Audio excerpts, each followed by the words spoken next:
diamants ne brillent pas tous de la même façon. Amen. Qui a déjà vu le diamant ici? Physique là. Moi j'ai vu seulement en image. Google Images. Et j'ai vu le diamant, mais je n'ai jamais eu la grâce comme ma soeur, ma fille Goretti, de voir le diamant. Mais certains ne brillent pas parce qu'ils n'ont pas été taillés. Parce que lorsque le diamant est là, il faut qu'il soit taillé pour briller. Leur éclat donc dépend essentiellement de la constitution de leurs facettes.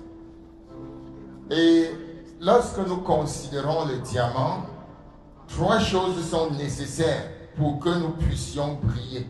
Amen. 3 choses. Retenez bien les 3 choses. La première chose, c'est que nous devons être des diamants nous-mêmes. Quelqu'un dit Amen. Nous devons être des diamants. Nous ne devons pas seulement avoir des diamants, mais nous devons être des diamants, c'est-à-dire des gens sauvés, des gens précieux aux yeux de Dieu. Deuxième chose que nous devons faire pour briller, nous devons être taillés, c'est-à-dire façonnés selon la volonté de Dieu. Amen. Est-ce que nous sommes ensemble? Est-ce que nous sommes ensemble? Troisième chose, pour briller, nous devons demeurer dans la lumière. Nous connaissons la parole. Parce qu'à sa lumière, nous ferons la lumière.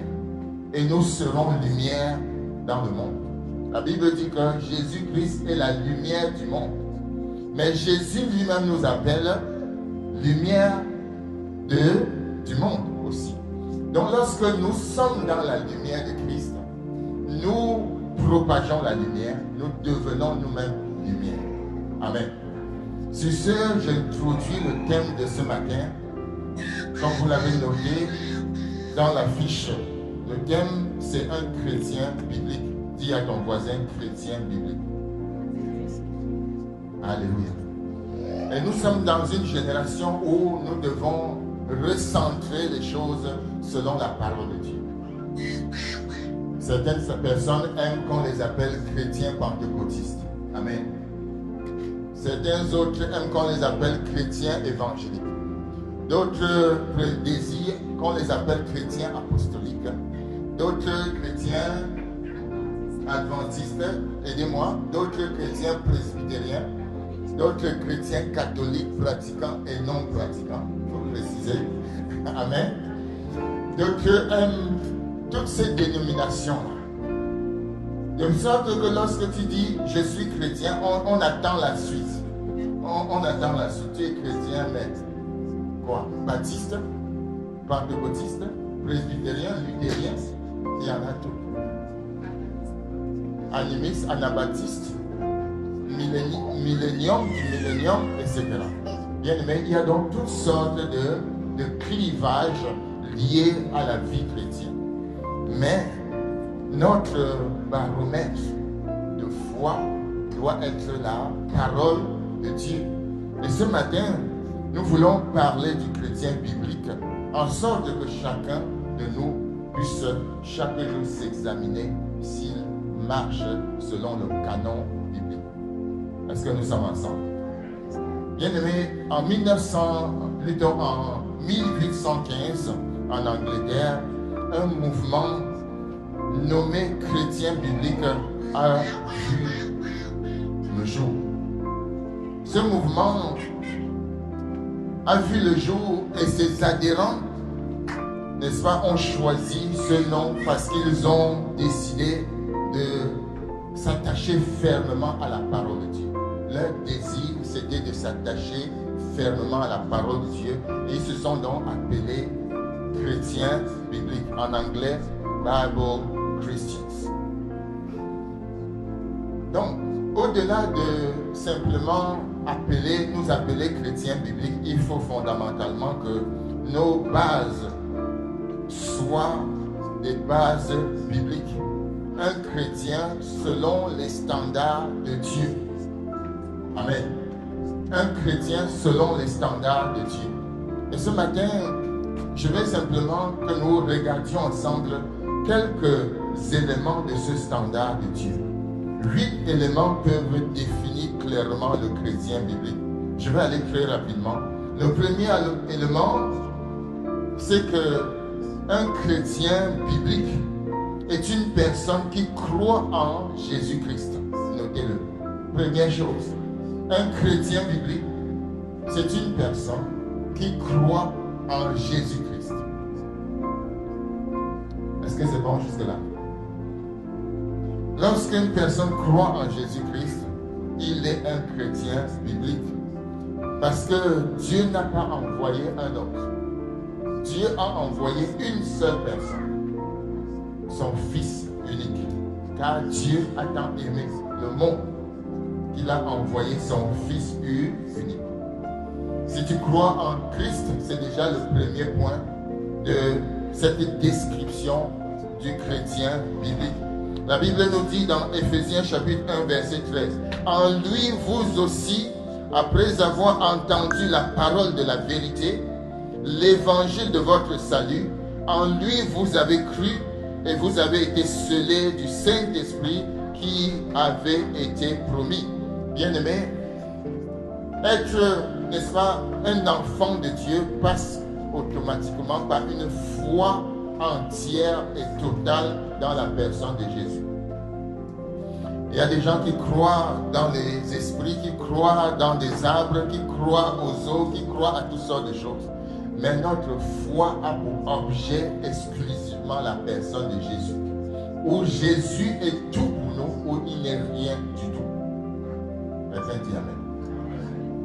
Si Jésus est tout pour nous, nos regards doivent être focalisés sur lui. Notre croyance doit être basée sur lui et non sur autre chose. Donc un chrétien biblique, c'est quelqu'un qui a été convaincu par l'Esprit, qui a été amené à comprendre son besoin de Christ et qui a mis toute sa confiance en lui pour un acte délibéré de sa volonté. Donc, lorsque nous disons que nous sommes enfants de Dieu, nous sommes chrétiens bibliques, ça veut dire que nous sommes devenus enfants de Dieu par notre foi dans la personne du Seigneur Jésus. Ce matin, la question est de savoir si tu as mis ta foi en Jésus-Christ, si tu as mis ta confiance en lui. Cette personne a une foi inébranlable en Christ, parce que Christ est le Tout-Puissant. Parce qu'il est le Fils de Dieu, le Fils infaillible de Dieu. La Bible dit dans Jean chapitre 3, verset 3, « Si quelqu'un est né de nouveau, il ne peut voir le royaume de Dieu. » Amen. Si quelqu'un est né de nouveau, il ne peut voir le royaume de Dieu. Lorsque nous étions sur le terrain de l'évangélisation, certaines personnes disaient, je suis baptisé, je suis catholique pratiquant, mais le point n'est pas au niveau des œuvres que tu as fait. Le point au niveau de la foi et de la relation personnelle que tu as établie avec Dieu au travers de Jésus-Christ. Et dans Jean chapitre 1, verset 11 à 12, la Bible dit, à tous ceux qui ont cru, à tous ceux qui l'ont reçu, il a donné le pouvoir de devenir enfants de Dieu. Amen. De devenir enfant de Dieu. Bien aimé, ça c'est le premier élément d'un chrétien biblique. Il croit en Dieu. Il continue de croire en Dieu. Il poursuit sa croyance en Dieu en mettant sa confiance en Jésus-Christ. Amen. Une foi inébranlable. Donc, personne ne peut venir lui dire, il y a un autre sauveur. Il y a une autre possibilité. Christ est la planche du salut. Je suis le chemin, la vérité et la vie. Deuxième élément bien aimé d'un chrétien biblique. Qu'est-ce qu'un chrétien biblique? Deuxième élément, c'est une personne qui a la vie en lui. Amen. Non seulement il croit, mais il a la vie en lui. Autrement dit, c'est parce qu'il croit qu'il a cette vie-là. La Bible dit que celui qui croit en Christ a la vie. Il est passé de la mort à la vie et ne vient point en jugement. Donc, nous lisons dans Jean chapitre 6, verset 37, « Tous ceux que le Père me donne moi, et je ne mettrai pas dehors celui qui vient à moi, dit le Seigneur. La Bible dit que nous étions des étrangers à la vie de Dieu. Éphésiens 2, versets 4 à 6. Éphésiens 2, versets 4 à 6. Nous étions jadis étrangers à la vie de Dieu, maintenant par la foi greffés en lui, parce qu'il a reçu celui qui a le pain de vie. Celui qui a le pain de vie, la vie lui a été transmise. Une nouvelle créature a été formée. Donc cette personne est née de Dieu, née de nouveau. Il a donc la vie divine en lui. La Bible dit qu'il participe à la divinité, à la nature divine de Dieu. C'est la vie éternelle, bien-aimé. Est-ce qu'on peut célébrer Dieu pour la vie éternelle? C'est la vie éternelle. Bien-aimé, quand tu as la vie éternelle, ça veut dire que tu viens d'échapper à l'enfer. Amen. Et l'enfer, ce n'est pas grave. La vie éternelle. J'aimerais que tu regardes ton frère, ta soeur, et dis, j'ai la vie éternelle. Je vois des gens qui parlent, mais sans beaucoup de conviction. Dis, j'ai la vie éternelle. Amen. Ce n'est pas par tes œuvres. C'est le don de Dieu. Amen. Est-ce que tu peux refuser un don? Surtout quand ça vient de Dieu. Si tu refuses le don de Dieu, tu vas entendre les paroles du Seigneur. Si tu n'acceptes que je lave tes pieds, tu n'auras plus rien de moi. Amen. On ne refuse jamais le don de Dieu. Et le Seigneur donc a donné la vie. Celui qui a Christ a la vie.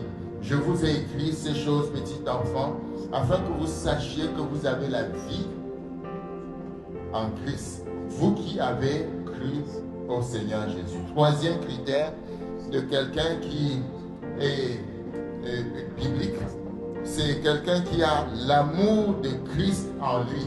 Amen. Il croit en Christ.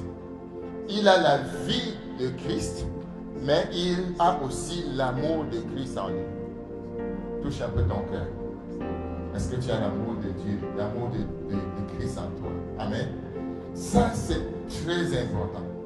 Bien aimé, la Bible dit dans 1 Jean chapitre 4, verset 19, pour nous l'aimons parce qu'il nous a aimés le premier. Qu'est-ce que cela veut dire? Quand tu dis nous l'aimons parce qu'il nous a aimés le premier, ça veut dire que l'amour de Christ est en toi. Dieu a déversé son amour sur toi. Et le premier signe d'une personne, la première preuve qu'un cœur a été transformé, qu'un cœur a été régénéré, c'est là l'amour de Dieu dans nos cœurs. Amen. Il n'y a pas autre chose. L'amour de Dieu, quand il est rempli, quand l'amour de Dieu se répand dans le cœur, c'est que Dieu est là. Quand l'amour de Dieu est répandu dans nos cœurs, il s'élève dans toute sa force et dans toute sa plénitude vers celui-là qui est l'auteur de cet amour. L'amour de Dieu, bien-aimé, nous distingue des autres. Amen. L'amour de Dieu va te distinguer dans ta génération, va te distinguer dans le service, va te distinguer dans tes activités, va te distinguer partout dans tout ce que tu as. L'amour de Dieu va te distinguer en tant que père, en tant que mère, dans ta maison, dans ton foyer, dans ton travail. L'amour de Dieu va te distinguer. C'est la marque déposée du chrétien. Lorsque tu as l'amour de Dieu en toi, tu viens d'être une personne distinguée. Amen. Tu es une personne différente. Dieu te met directement à part. Pourquoi? Parce que tu ressembles à Dieu. La Bible dit quoi? Dieu est amour. Lorsque donc tu as l'amour de Dieu en toi, tu viens de te rapprocher davantage. Sinon, tu es uni à Dieu. Amen. Toute autre chose que l'amour de Dieu peut t'écarter de Dieu. Même la Bible va jusqu'à dire que si tu as même des dons, des talents et tout, s'il n'y a pas l'amour de Dieu en toi, tu es un cymbale retentissant. C'est pourquoi lorsque tu as l'amour de Dieu, tu as la plénitude. L'amour de Dieu englobe toutes les autres choses. Quand tu chantes avec l'amour de Dieu, il y a une différence. Quand tu danses avec l'amour de Dieu, il y a une différence. Quand tu prêches avec l'amour de Dieu, il y a une différence. Quand tu œuvres, tu sers le Seigneur avec l'amour de Dieu, il y a une différence. Quand tu joues à la guitare basse avec l'amour de Dieu, il y a une différence. Quand tu joues le piano avec l'amour de Dieu, il y a une différence. Il y a un parfum qui se dégage et se communique. Amen. Quand tu es même,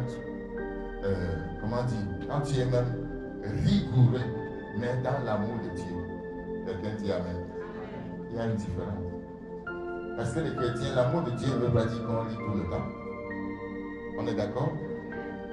L'amour de Dieu veut dire qu'on a reçu quelque chose qui ressemble à Dieu. Parce que Dieu est amour. Et tous les chrétiens sont appelés à prier, non seulement pour que le Saint-Esprit continue de déverser, parce qu'il a déjà fait, qu'il continue à déverser, selon Romains chapitre 5, verset 5. L'amour de Dieu est répandu dans nos cœurs par le Saint-Esprit. Nous devons prier que l'amour de Dieu continue à se répandre dans nos cœurs, comme un arrosoir doit être suspendu sur la tête d'un chrétien. Pourquoi? Parce que Jésus a bien averti que dans les derniers temps, l'amour de plusieurs se refroidira. Et c'est pourquoi ça doit être un sujet constant. Non seulement que cela se déverse, mais qu'il y ait manifestation de ce fruit à tous les niveaux, à tout moment, à tout temps. Alléluia. L'apôtre Paul est parti jusqu'à écrire tout un cantique sur l'amour de Dieu. L'amour de Dieu, vous connaissez. Le 1 Corinthiens chapitre 13. Donc, un chrétien biblique, c'est un chrétien qui a l'amour de Christ en lui. La Bible dit que l'amour est la première preuve que nous sommes transformés, régénérés.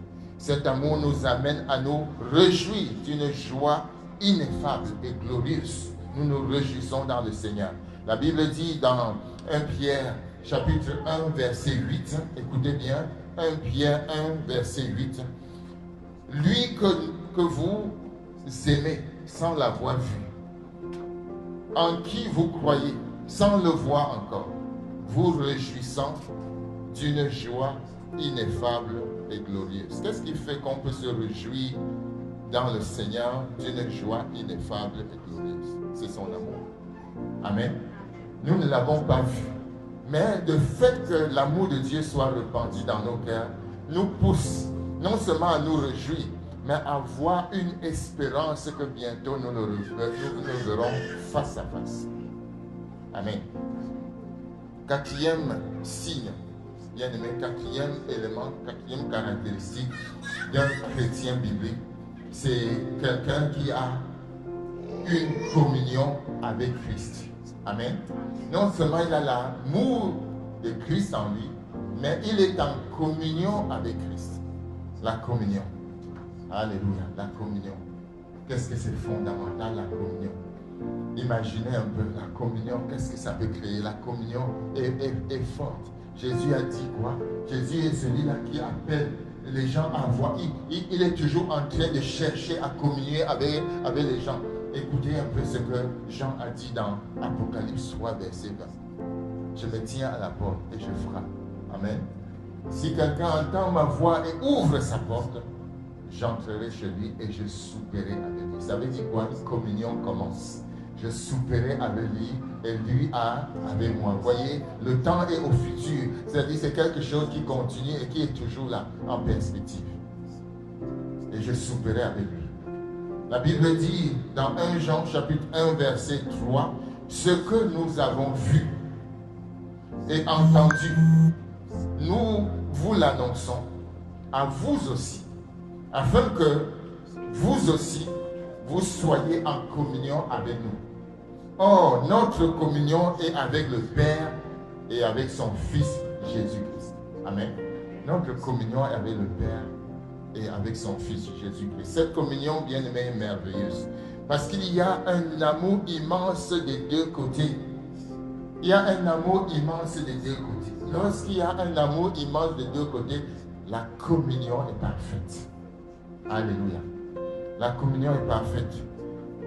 Et les disciples ont expérimenté cette communion-là avec le Seigneur. Lorsque le Seigneur était avec eux, ils expérimentaient la communion.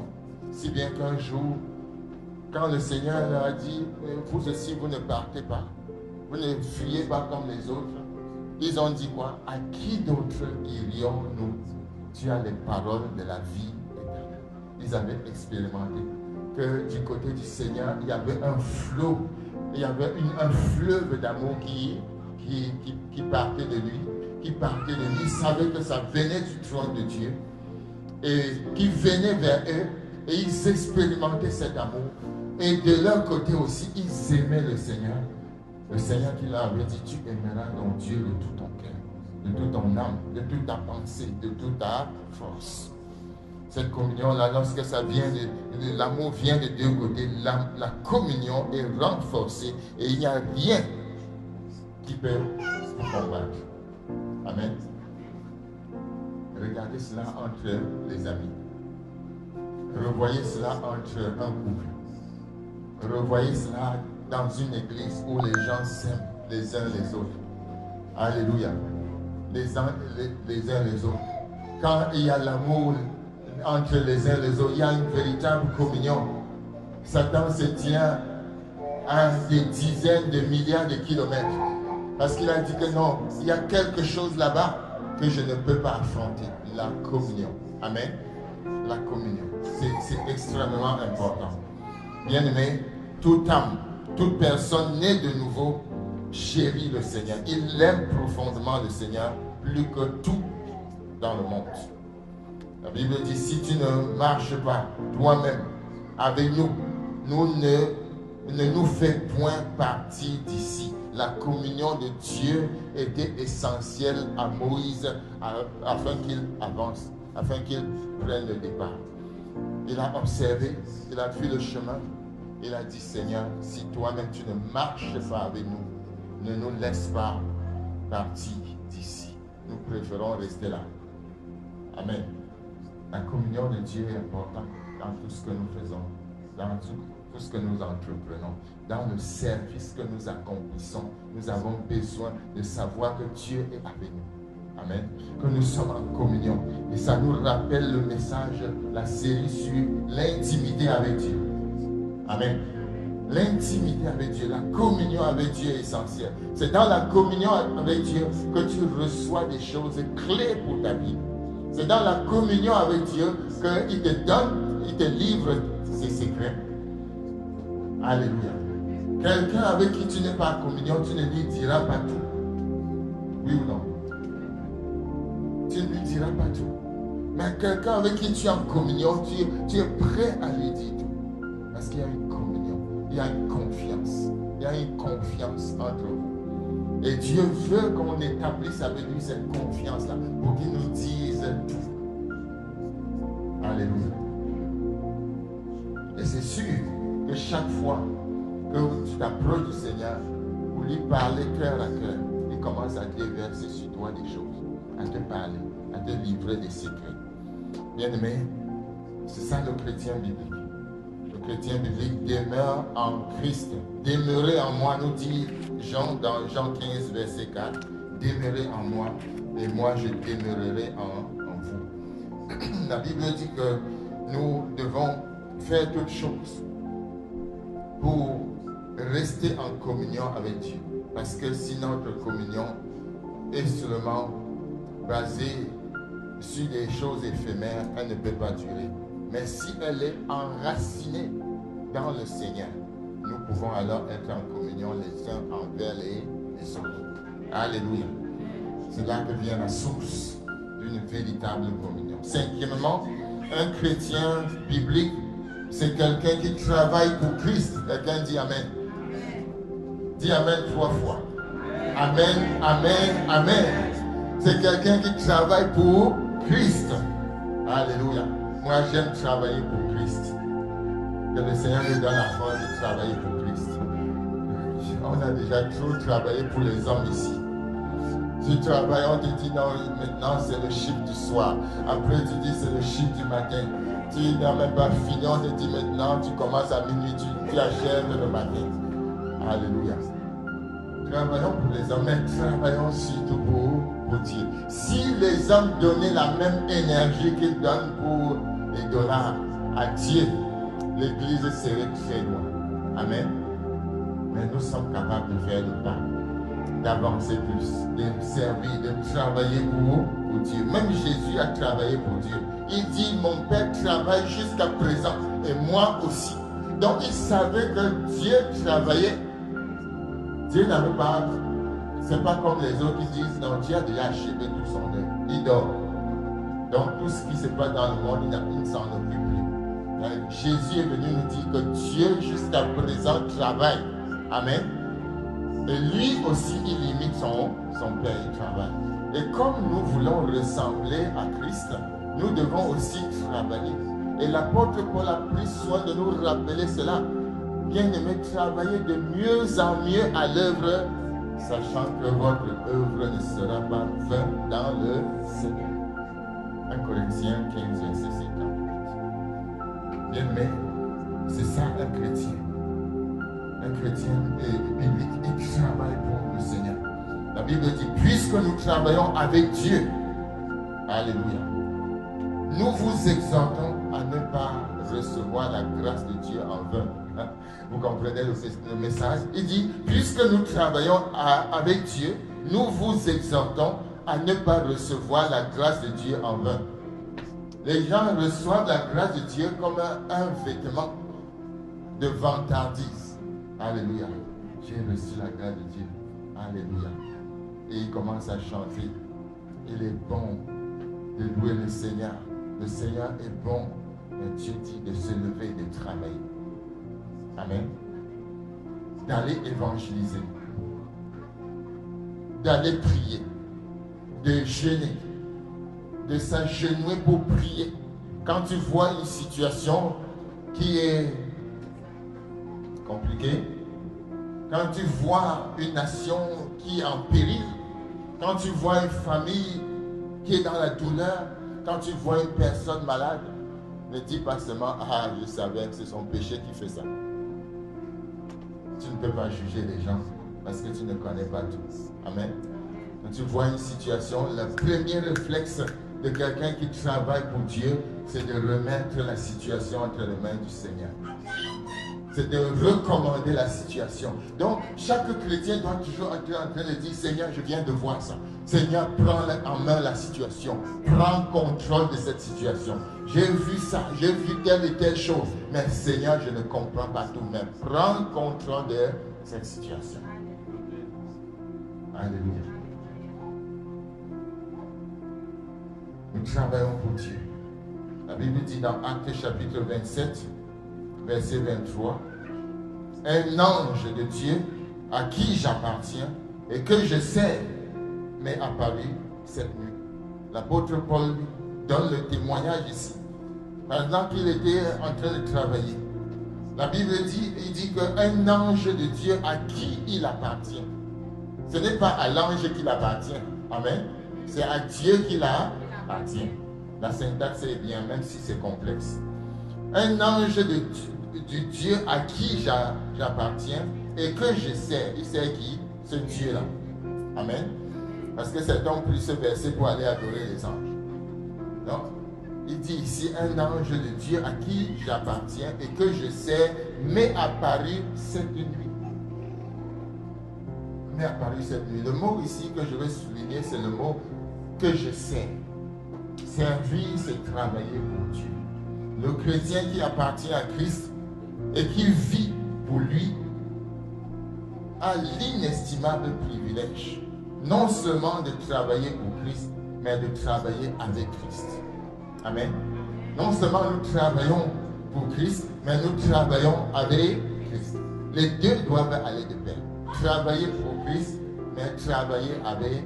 La Bible dit que nous sommes ouvriers avec lui. Ouvriers, co-ouvriers avec lui. C'est la voie d'excellence, bien-aimé. Dieu produisant en nous le vouloir et le faire selon son bon plaisir. tous ceux qui sont nés de nouveau, qui appartiennent au Seigneur et qui se sont engagés à l'aimer et à le servir, qu'est-ce qui se passe? Dieu produit en eux le vouloir et le faire. Et ils ne sont plus forcés de travailler pour Dieu, mais c'est avec joie. Ils s'estiment être privilégiés de servir Dieu. Amen. C'est un privilège. Sixièmement, qu'est-ce qu'un chrétien biblique? Je vais terminer bientôt rapidement. Un chrétien biblique est une personne dont les ressources sont en Christ. Je reprends. Une personne, un chrétien biblique, c'est une personne dont les ressources sont en Christ. Où sont tes ressources? Amen. Où sont tes ressources? L'apôtre Paul pouvait dire, car en lui habite corporellement toute la plénitude de la divinité. Il ajoute, vous avez tout pleinement en lui, qui est le chef de toute domination et de toute autorité. Cela veut dire quoi? Cela veut dire, bien aimé, que en toutes situations, en toutes circonstances, nous devons recourir à Dieu. Parce qu'il dit ici, vous avez tout pleinement en lui. Mon frère disait tout à l'heure que si tu as couru vers le sorcier ou bien vers le gabéman, selon ton pays, amen, c'est que tu t'es trompé. Parce qu'en lui, nous avons tout plein. Tu ne peux plus aller vers un autre chercher quoi que ce soit. En lui, nous avons tout pleinement. Parce qu'il est le chef de toute domination et de toute autorité. De toute autorité. Toute plénitude de la divinité habite en lui, en Christ. Et nous, nous sommes en lui. Si nous demeurons en Christ, nous recevons donc tout, comme le serment, toute la plénitude de celui qui a la vie, la force, la puissance, la plénitude. Si nous demeurons en lui. Bien-aimé, dis Amen avant que je continue. Amen. Encore. Amen. Tout est à vous, disait l'apôtre Paul. Tout est à vous. Et vous êtes à Christ. Amen. Ne cherchons plus midi à 14h. Tout est à nous. Jésus-Christ est là. Il est la plénitude de la vie. Bien-aimé, en réalité, lorsque un homme s'arrête simplement, lorsqu'il est devant une situation, il s'arrête un instant et il commence à prier. Il va réaliser que la solution n'était pas loin. Parce qu'en Christ, il y a tout. Alléluia. Tu peux simplement te mettre à prier comme ça. Dieu te dit, voilà la solution que tu cherches. Voilà la clé. C'est pourquoi il faut s'asseoir et prier. Même le Seigneur, après avoir donné la promesse du Saint-Esprit, a dit à ses disciples, asseyez-vous et priez d'abord. Parce que la prière, c'est la clé. Il a dit, ne vous éloignez pas de Jérusalem. Ne vous pressez pas trop. Et mes bien-aimés qui viennent d'arriver dans ce pays, ne vous pressez pas trop. Restez dans la prière. Amen. Et dans la lecture de la parole de Dieu. Et Dieu va ouvrir vos yeux. Dieu va vous conduire. Ce qui est sûr, Dieu ne déçoit jamais ceux qui se confient en lui.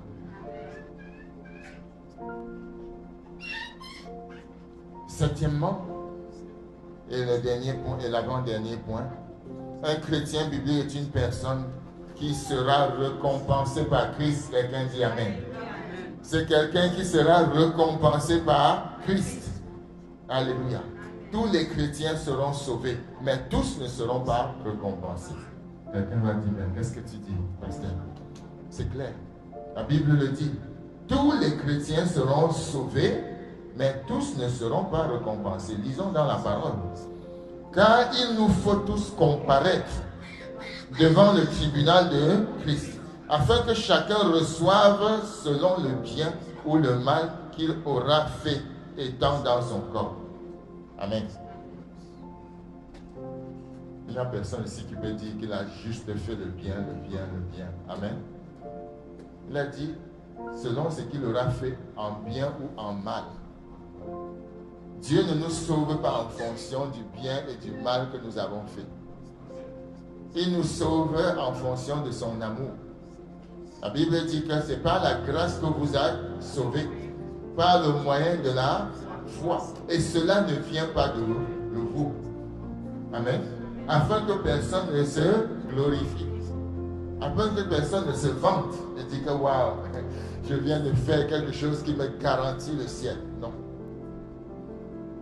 Ce que le Seigneur me dit ici, c'est simplement que le salut est un don. Amen. Même si nous ne pouvons pas travailler pour ce salut-là, nous pouvons travailler pour nos récompenses. Amen. Donc, étant dans le salut déjà, la façon que nous travaillons, la façon que nous bâtissons va, n'est-ce pas, garantir nos récompenses. Les récompenses ne seront accordées que pour les œuvres faites au nom du Seigneur et pour sa gloire. Amen. C'est pourquoi l'apôtre Paul insiste. Car le jour le fera connaître, parce qu'elle se révélera dans le feu. Et le feu éprouvera ce qu'est l'œuvre de chacun. Je reprends. Car le jour le fera connaître, parce qu'elle se révélera dans le feu. Et le feu éprouvera ce qu'est l'œuvre de chacun. Il ne s'agit pas ici du feu de l'enfer. Amen. Mais il s'agit ici du tribunal de Christ. Si l'œuvre bâtie par quelqu'un sur le fondement subsiste, il recevra une récompense. Quelqu'un dit Amen. Il recevra une récompense. Si l'œuvre de quelqu'un est consumée, il perdra sa récompense. Pour lui, il sera sauvé, mais comme au travers du feu. Alléluia. C'est comme on dit, il a presque eu 10 sur 20. Amen. Il a eu 89,99. On dit, on le laisse passer. Alléluia. On le laisse passer quand même. On le repêche. Il dit que on est sauvé ici, comme au travers du feu. On est sauvé au travers du feu. Parce que c'est la grâce de Dieu. C'est la grâce de Dieu. Mais nos récompenses doivent être le fruit de chaque jour que nous travaillons et que nous semons dans l'amour de Dieu. Souvent, les gens disent que le plus important, c'est d'être sauvé. Oui, le plus important, c'est d'être sauvé. Mais lorsque vous allez dans certains quartiers, dans ce pays, et que vous voyez certaines maisons, vous regardez à gauche, à droite, et vous dites, vraiment, j'aimerais habiter dans ce quartier. Amen. J'aimerais habiter dans ce quartier parce que le genre de maison que je vois ici, le genre de rue que je traverse, vraiment, j'aimerais être là. Mais par contre, si tu viens dans mon ancien quartier, il y a longtemps là, amen, dans mon ancien quartier, que tu passes là-bas, tu dis non, c'est pas forcément très joli. Vous voyez la différence? Donc, les récompenses ne sont pas négligées. La Bible les appelle les couronnes. Nous recevrons des couronnes. Il y a des couronnes de gloire, des couronnes de joie, des couronnes de justice et bien d'autres. Ce sont les récompenses que Dieu nous réserve. Et c'est Christ lui-même qui évaluera la valeur de ce que nous avons fait. Donc, ce n'est pas nous. Amen. C'est Christ lui-même qui évaluera la valeur de ce que nous avons fait. Donc, nos motivations, nos cœurs. Dieu connaît nos cœurs. Dieu connaît nos motivations. Il nous connaît plus que quiconque. Mais sachant qu'il est un Dieu d'amour, sachant que c'est un avocat. Et l'avocat est là pour défendre son client. Alléluia. Tu es le client du Seigneur, il te défendra. Si tu continues de marcher dans son amour, dans sa justice, dans sa miséricorde. Je termine. Un chrétien biblique, c'est une personne qui passera l'éternité avec Christ. Quelqu'un dit Amen. C'est quelqu'un qui passera l'éternité avec Christ. Je conclue sur ce point bien aimé. Le Seigneur lui-même a crié et a prié. Il a dit, Père, je veux que là où je suis, ce que tu m'as donné soit aussi avec moi, afin qu'il voie ma gloire. Alléluia. Afin qu'il voie ma gloire, la gloire que tu m'as donnée, parce que Tu m'as aimé avant la fondation du monde. Vous voyez une telle prière?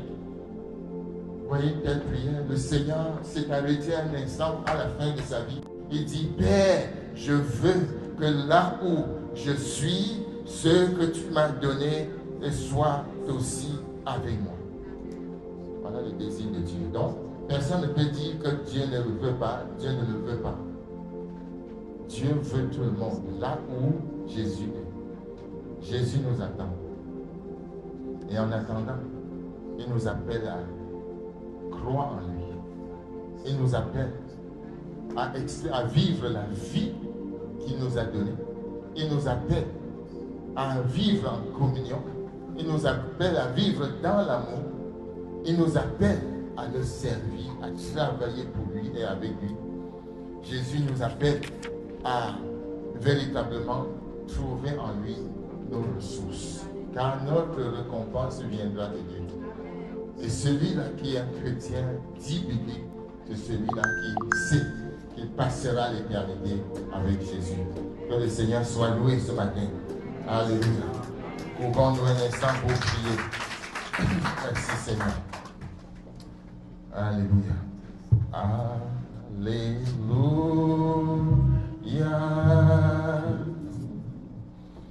Alléluia. Oui. Alléluia.